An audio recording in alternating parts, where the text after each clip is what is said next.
정말 많은 분들이 성공하고 싶다, 성공해야 돼, 성공했구나 이렇게 말씀하시죠. 그런데 성공이 뭘까요?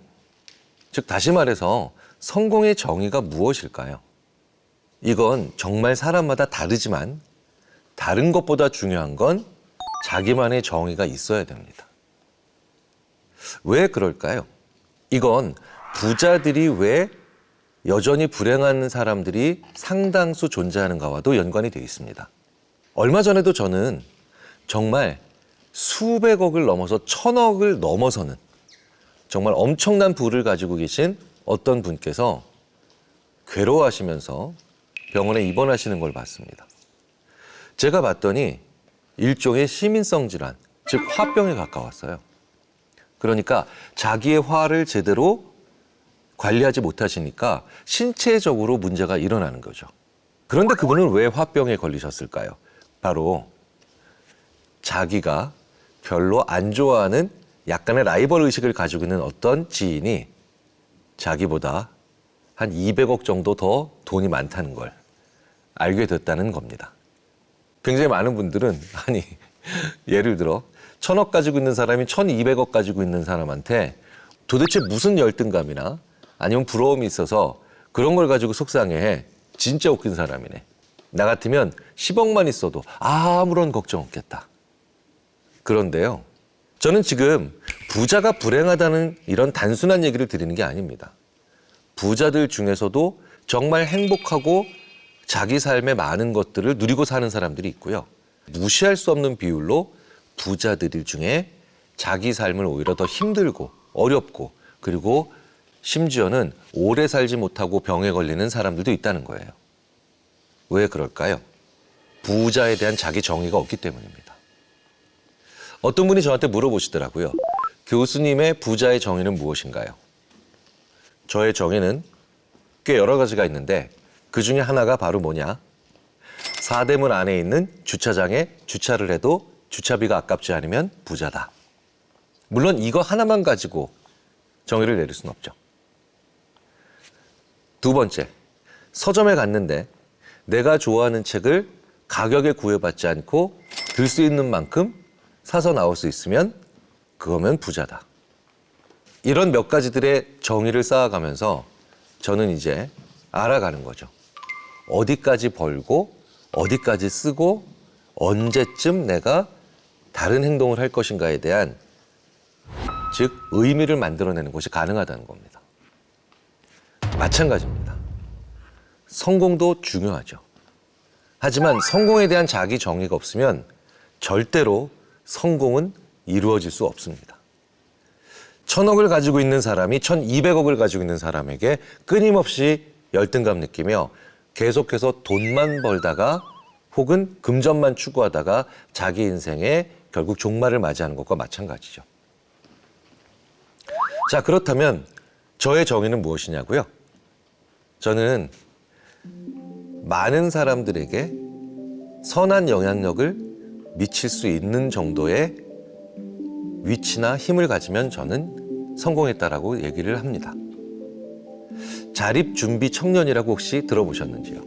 부모님이나 아니면 일가 친척들이 없기 때문에 돌봐줄 어른이 없어 시설에서 아동기 그리고 청소년기를 보낸 그리고 이제 청년기를 맞이해서 그 시설로부터 나와 자기 스스로 살아가야 되는 분들이 있죠. 저는 한 20, 30년 전부터 그런 분들을 보면 굉장히 관심이 가더라고요. 그런 분들에게 선한 영향력을 미칠 수 있는 그런 정도의 힘과 위치를 가지게 되면 성공한 거다. 자, 그렇다면 이게 완성된 걸까요? 아니겠죠. 55년째 살아가고 있는 이 시점에서의 저의 성공의 정의일 뿐입니다. 제가 조금 더 성장한다면, 그리고 제가 조금 더 나이 든다면 여기에 조금 더 더해지거나 아니면 빠지는 것들이 생기겠죠. 그런데 이게 왜 중요할까요? 이런 성공에 대한 정의가 있는 사람들만이 결국 자기가 왜 살아가는지, 그리고 왜 열심히 사는지에 대한 동기나 아니면 이유를 만들어 가기 때문에 필연적으로 내가 허무하게 무언가를 중단하는 일을 막아낼 수가 있기 때문입니다. 정말 사소해 보이고 심지어는 약간 유치해 보이는 정의라 하더라도 나한테 성공이란 이런 거야 라고 자꾸 얘기해 보셔야 돼요. 그런데 정말 신기한 건요. 심리학에서 아무리 연구를 해봐도 정말 이 사자성어만큼은 확실합니다. 유유상종. 행복한 사람들은 정말 행복한 사람들과 더 많이 마주치고요. 우울한 분들은 정말 우울한 분들을 신기할 정도로 거리에서 더 많이 마주칩니다. 왜일까요? 서로가 알아보기 때문이에요. 그래서 나와 비슷한 정의를 가지고 있는 사람들을 보며 내가 판단할 수 있게 됩니다. 아, 내가 조금 더 노력해야 되는구나. 혹은 반대로 내가 좀 자중해야 되겠구나. 인간은 자기를 볼 수 없죠. 하지만 자기와 비슷한 사람을 보면서 무엇이 좋은 것이고 무엇이 나쁜 것인가를 그때마다 배워갈 수가 있기 때문입니다. 그래서 성공할 거야, 성공하고 싶어, 저 친구 성공했어, 이런 얘기만 하시지 말고 나한테 성공이란 이런 뜻이지. 너한테는 성공이 뭐야? 이런 얘기들을 조금씩 자주 여러 번 해보시면 우리는 의외로 나의 뇌를 통해서 내 자신을 실행할 수 있는 힘을 가지게 된다는 거. 한 번쯤 실행해 보시면 좋을 것 같습니다. 물론 그렇다고 해서 성공은 주관적인 자기 만족에만 기초하는 건 아닙니다. 예를 들어서 성공이 주관적인 자기 만족에 지나치게 가까운 사람들은 이럴 수도 있을 겁니다. 나는 빨가벗고 살아도 내가 편한 대로 살면 성공이야. 길에 다닐 때도 거의 옷을 입지 않고 걸어 다닙니다. 심지어는 대도시의 도심지의 길을 그렇게 걸어요. 그리고 그분은 자기한테 만족하고 있습니다. 그분한테 성공일지 몰라도 우리는 주책이나 아니면 심지어 범죄라고 생각하겠죠. 그래서 나의 주관적인 자기 만족의 지점, 사회의 보편적인 기준, 혹은 사회의 보편적인 시선, 이런 것들 사이에서 어느 것도 크게 훼손하지 않는 그런 지점을 향해 나가는 그런 좁은 길이 사실은 성공입니다. 다시 한번 말씀드려서 성공이란 무엇인가에 대한 고민을 자주 해본 사람만이 성공을 할 수 있다는 거죠.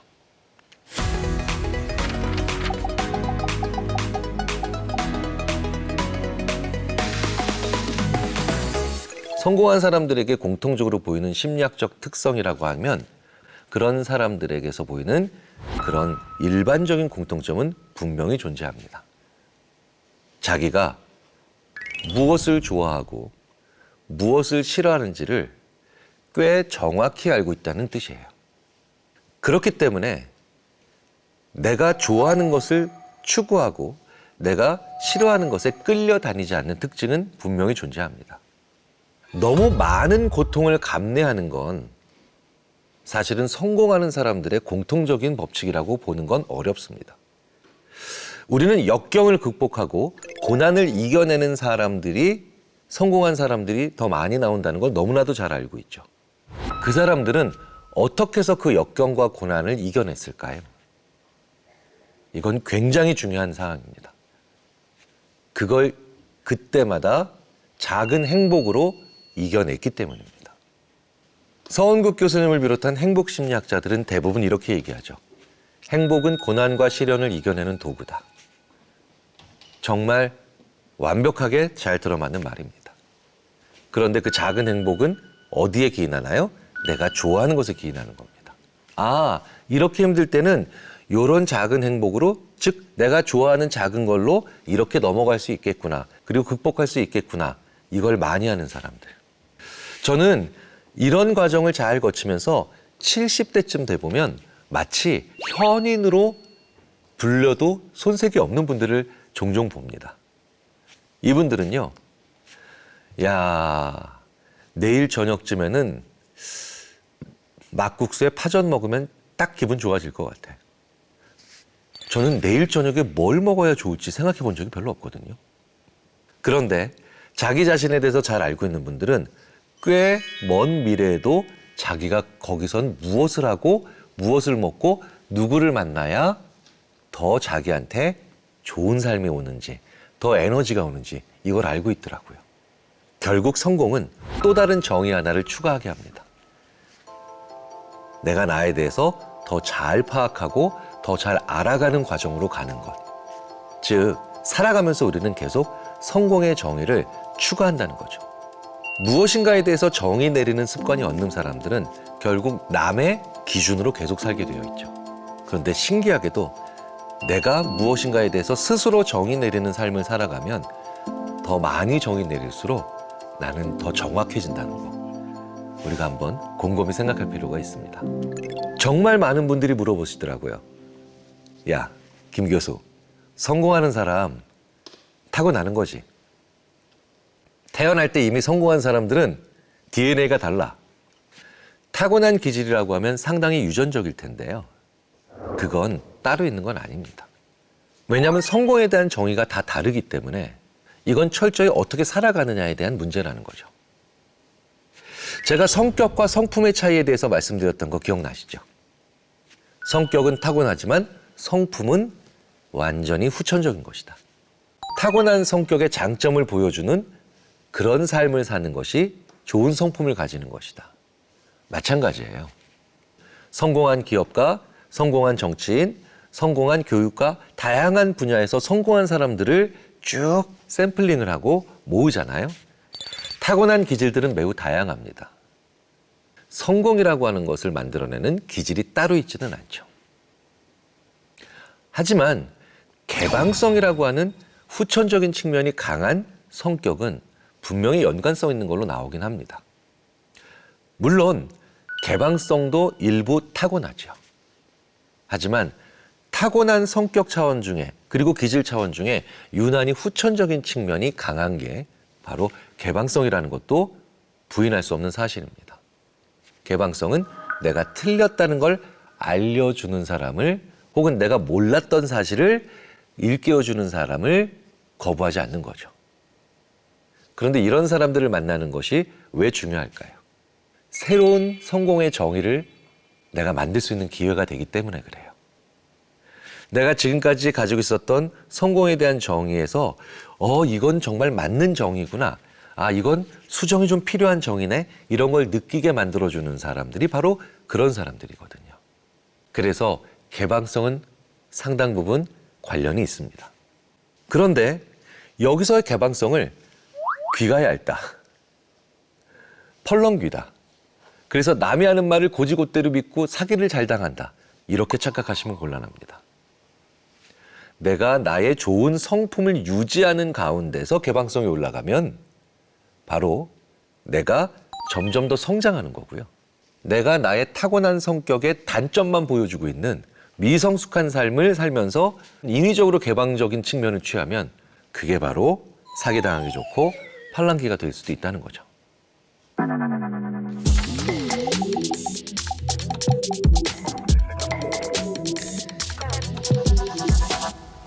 하기 싫은 일을 하면서도 성공할 수 있다고 생각하시나요?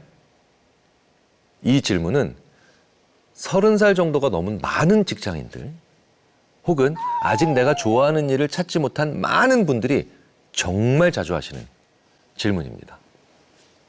그런데요, 저도 하기 싫은 일을 만나면서 그래서 계속해서 성장하는 과정을 거치고 있다고 생각합니다. 저는 대학 진학을 준비하면서 어떤 전공을 선택할까 고민을 많이 했었습니다. 그래서 저는 친구와 함께 서점에 갔어요. 그리고 제가 살고 있던 동네 서점에는 다양한 전공의 개론 서적만 한 칸에 모아두는 그런 섹션이 있었습니다. 저는 친구와 함께 정말 개론 서적 많다. 행정학 개론, 경영학 개론, 별의별 개론이 다 있네. 저는 그래서 맨 왼쪽에 있는 법학개론이란 걸 뽑아서 한번 읽어봤어요. 저는 사람이 이렇게 이상한 텍스트를 읽을 수 있다는 사실에 깜짝 놀랐습니다. 바로 옆에 있는 친구에게 토할 것 같다 그랬어요. 그런데 그 친구는 그 책을 읽으면서 의외로 재밌는 것 같아. 이런 일을 해봐도 괜찮을 것 같지 않아? 라고 생각을 하게 되죠. 저는 혀를 끌끌 차면서 가장 반대쪽에 있는 서고에서 책을 딱 뽑았습니다. 그 책은 읽을만 했어요. 그게 심리학개론이었습니다. 그래서 저는 심리학과를 갔고요. 재밌게도 그 친구는 법학과를 진학해서 그리고 지금은 법무법인에서 변호사를 하고 있죠. 자, 하기 싫어하는 일을 만났다는 건 이렇게 정말 중요한 기회가 될 수도 있다는 거예요. 저는 한 학기 동안 정말 듣기 싫은 심리학을 공부했어야 됐습니다. 그 심리학이 뭐냐? 상담 심리학이었어요. 첫 시간에 수강 신청을 처리하려고 했었습니다. 그런데 필수 과목이라 철회를 할 수 없다 그래서 한 학기 내내 지옥처럼 들었죠. 왜 상담 심리학이 그렇게 싫었냐고요? 그 교수님이 첫 시간에 이렇게 얘기하시더군요. 상담이란, 정말 좋은 상담이란 너의 입을 닫고 상대방의 말을 끝까지 듣는 것이다. 저는 그래서 진짜 수강 신청 안 하려고 그랬어요. 그런데 친구들이 안 들으면 안 된다고 얘기해서, 졸업 못 한다고 해서 저는 했죠. 그래서 그 상담 심리학과 가장 동떨어져 있는 심리학이 뭔지 선배한테 물어봤죠. 그랬더니 프로이트와 가장 상관이 없는 심리학은 인지심리학이다. 그래서 저는 인지심리학을 했습니다. 그래서 저는 지금까지 정말 하기 싫어하는 일이나 공부를 하면서 나의 장점은 다른 데 있겠구나. 나의 관심은 다른 데 있겠구나라고 하는 역추리를 하면서 지금까지 계속해서 저의 커리어를 개발해 왔죠. 무슨 얘기냐? 하기 싫어하는 일을 평생 하는 건 지옥이 맞습니다. 일정 기간 동안 하기 싫어하는 일을 혹은 정말 끔찍이 싫은 일을 어느 정도 해야만 그 반대에 있는 내가 진짜 좋아하거나 잘할 수 있는 일을 더 잘 찾을 수 있다는 거예요. 그런데 우리는 성공한 사람들의 신화에서 그 사람이 정말 잘할 수 있는 걸 갑자기 지나가다가 사랑하는 평생의 배필을 만나는 것처럼 짠 하고 보는 것이라 생각하는 경우가 많죠. 사실 그런데 이런 경우는 그렇게 많지 않다는 겁니다. 그리고 이건 일이 아니라 사람이라도 마찬가지입니다. 정말 안 맞는 사람이랑 일을 해야 할 때가 있습니다. 지금 저의 부서장은 저랑 너무 안 맞아요. 그런데 앞으로 최소 2년은 일을 해야 돼요. 어떻게 하면 좋을까요? 그분을 그냥 무시할까요? 퇴사할까요? 그러면 저는 이렇게 말씀드려요. 마음이 잘 맞는 사람들이랑 일을 할 때 당신의 직무 능력이 향상됩니다. 그런데 참 안 맞는 사람이랑 일을 할 때 당신의 사회적 능력이 향상됩니다. 그래서 우리는 군대에서 사회적 능력이 향상되는 겁니다. 군대는 전혀 내가 원하는 방식을 반영하지 않는 곳이거든요. 여성분들도 마찬가지입니다. 아주 사이코패스나 소시오패스 같은 그런 시댁 부모가 아니라면 불편하고 어렵고 그리고 잘 안 맞을 수밖에 없는 시댁 부모를 만나면서 여성분들도 굉장히 많은 사회성들이 상승하게 되죠. 그래서 하기 싫은 일, 맞지 않는 사람들도 분명히 우리의 성공에 일조를 한다. 그럼 피할 수 없는 기간에 무엇이 향상되는가를 생각하시면 됩니다.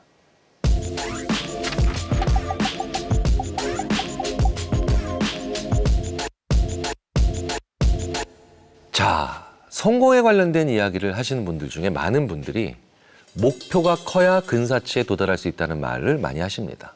커다란 목표는 성공에 정말 유리한 것인가요? 그 저편에는 목표가 너무 높으면 이상과 현실의 괴리 때문에 오히려 실천이 어렵기도 할 텐데요. 자, 수많은 심리학자들의 연구를 종합해서 나름 제가 결론에 한번 도전해 보겠습니다. 꿈은 커야 되고요. 목표는 구체적이어야 됩니다. 큰 꿈은 왜 사람을 성공에 유리하게 만드느냐? 남들과 다른 시선을 가지게 만들어주기 때문입니다. 하지만 목표는 이번 달까지는 이렇게 한다. 다음 달까지는 이걸 마무리한다. 올해 말까지는 이걸 끝낸다. 즉 진도나 성취 그리고 확률 이런 것들을 논할 수 있는 구체적인 것들이어야 돼요. 그런데 우리는 가끔 목표와 꿈을 혼동할 때가 있죠. 사실 대부분의 근면성실하고 똑똑한 분들이 목표만 있고 꿈이 없습니다. 무슨 얘기냐? 제가 기업 임원분들께 자주 하는 짓궂은 질문이죠. 상무님, 꿈이 뭔가요? 그러면 많은 상무님들이 이렇게 얘기하세요. 저는 저희 회사 대표가 되는 게 꿈입니다. 그러면 제가 이렇게 옆에서 딴지를 걸죠. 어떻게 회사 대표 되는 게 꿈이에요? 대표돼서 뭐 하고 싶은지가 꿈이지. 학생들한테도 많이 이런 딴지를 걸죠. 꿈이 뭐야? 라고 얘기하면 교사 되는 거예요. 제가 또 이렇게 얘기합니다. 어떻게 교사가 꿈이야? 교사 돼서 뭐 하고 싶은지가 꿈이지. 목표는 도달할 지점, 성취해야 되는 수치, 그리고 내가 완성해야 되는 특정한 지점과 그리고 무언가 유형에 꺼뜨려야 됩니다. 하지만 꿈은 그걸 가지고 무엇을 하고 싶은가죠. 전 지구를 구하고 싶어요. 저는요, 또 다른 행성을 만들 거예요. 허황되죠. 허황된 상상을 자주 해야 돼요. 근면성실하고 부지런하고 똑똑한 우리는 목표만 있고 꿈은 없는 삶을 사는 게 아닌가 한번 생각해 볼 필요가 있습니다. 그래서 꿈, 목표 다 있어야 되고요. 그리고 이 두 가지가 있다면 이제 목표를 이루기 위한 계획이 필요하죠. 계획은 뭡니까? 꿈을 10등분, 20등분 한 거예요. 올해 말까지 1억 원을 벌자. 목표겠죠. 그렇다면 1월 달의 계획은 있어야 되죠. 그러면 이번 주의 계획도 있어야 됩니다. 오늘 해야 될 것에 대한 계획도 있어야 되죠. 그래서 굉장히 큰 꿈, 심지어 친구들한테 얘기하면 미쳤구나 라고 얘기할 정도로 큰 꿈, 그리고 아주 가시적이고 명확한 목표, 그리고 그 목표를 마치 채 썰듯이 잘게 썰어서 하나하나 계속해서 나가고 이루고 완성하고 그리고 부족하다면 다시 나를 더 채찍질할 수 있는 계획. 이 세 가지가 다 있어야 됩니다. 그러면 우리는 자연스럽게 이 세 가지를 다 가지고 있는 과정에서 지혜로워집니다. 지혜로운 사람들의 특징 중에 하나가 바로 뭐냐? 중요한 것과 먼저 해야 될 것을 구분할 수 있다. 우리는 가끔 꿈, 목표, 계획 중에 어느 하나가 없기 때문에 가장 중요한 것을 가장 먼저 해야 되는 것과 착각할 때가 있다는 거예요. 부자가 되기 위해서는 어떻게 해야 되나요? 어떤 재정 전문가나 재무관리자한테 물어봐도 부자가 되기 위해서 가장 중요한 건 소득을 늘리는 겁니다라고 얘기합니다. 그런데 부자가 되기 위해서 가장 먼저 해야 되는 건 무엇입니까? 라고 물어보면 비슷한 수준의 다른 재정 전문가나 재무관리자에게 물어보면 한결같이 얘기하는 게 소비를 줄이는 것입니다라고 얘기를 합니다. 즉, 부자가 되기 위해서 가장 중요한 건 소득을 늘리는 거죠. 그런데 가장 먼저 해야 되는 건 소비를 줄이는 겁니다. 그런데 우리는 종종 소득을 늘리며 소비를 줄이는 걸 하지 않죠. 자, 꿈, 목표, 계획. 이걸 다 한 번씩 구분해서 내가 가지고 있는지. 가장 중요한 것과 먼저 해야 되는 것을 구분해 나가는 과정에 그 선순환 구조가 바로 성공이라는 거. 그게 심리학자들의 결론입니다.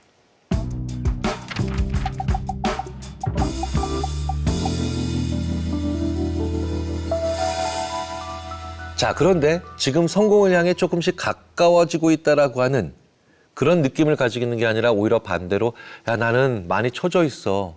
나는 중하위권이야. 아, 난 바닥이야. 이렇게 생각하는 분들이 많이 계실 거예요. 아, 이런 분들은 나는 어떡하라고? 성공의 열쇠를 어디서 찾아야 되는 거야? 이런 질문들 많이 하시죠. 내가 바닥이라고요? 내가 하위권이라고요? 그러면 내가 제일 많이 보고 있는 겁니다.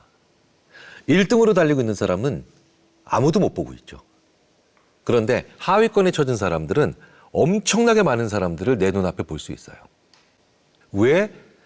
선수 시절에 최하위권이었던 선수들이 감독 때 그렇게 명감독이 많이 되는 걸까요? 그 친구들을 다 볼 수 있었거든요. A급 선수, A 마이너급 선수, B 플러스급 선수, C 플러스급 선수 다 볼 수 있거든요. 그러니까 맞춤형 교육이 가능하고 맞춤형 훈련이 가능하고 상황별 대처가 가능하죠. 그래서 내가 좀 더 열심히 노력해서 상위권이 되는 것 중요하죠. 하지만 내가 하위권으로 처져 있다고 생각할 때도 반드시 나한테 좋은 기회가 있습니다. 바로 조망할 수 있는, 지켜볼 수 있는, 평론할 수 있는, 기록할 수 있는 그런 기회죠. 그것도 분명히 내가 어느 순간에는 성공의 한 일부로 가지고 있어야 되는 부속품이라는 거 우리가 잊으면 안 되겠습니다.